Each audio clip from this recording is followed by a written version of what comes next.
વડોદરા શહેરના ward number 6ના કોંગ્રેસના મહિલા ઉમેદવાર સરસ્વતી પ્રભુ સોલંકી સહિત ઉમેદવારોએ આજે પોતાની ઉમેદવારી તરીકે નોંધણી કરાવી છે।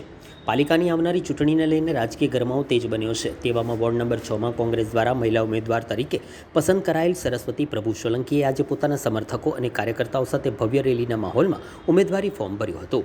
સરસ્વતીબેન સોલંકીએ જણાવ્યું હતું કે વિસ્તારના વિકાસ માટે પ્રતિબદ્ધ છું। લોકોના પ્રશ્નો ખાસ કરીને પાણી, રસ્તા, સ્વચ્છતા અને મહિલાઓના સુરક્ષા જેવા મુદ્દાઓને પ્રાથમિકતા આપીને કાર્ય કરીશ। વડોદરા શહેરમાં હવે ઉમેદવારી નોંધાવવાની પ્રક્રિયા સાથે ચૂંટણીનો સંઘનાદ શરૂ થઈ ગયો છે અને તમામ રાજકીય પક્ષો પ્રચાર પ્રસાર માટે મેદાનમાં ઉતરી ગયા છે। આગામી દિવસોમાં વોર્ડ નંબર 6 સહિત શહેરના તમામ વિસ્તારોમાં ચૂંટણી પ્રચાર વધુ તેજ બનવાની શક્યતા છે।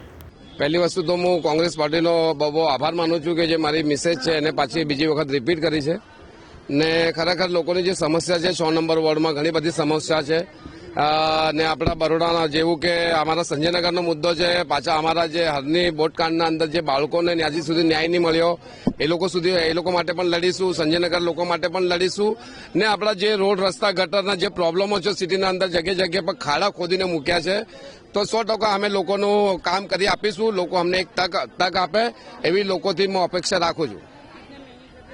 અમને વિશ્વાસ કરીને એમને ટિકિટ આપી જ છે તો અમે જીતીને બતાવશું। આ વખત અમે એમને નિરાશ નહીં કરીએ। વોર્ડ નંબર 6 માં ઘણા કામો નહીં થયા, હવે તમે અમે કરી બતાવશું। ચાલો।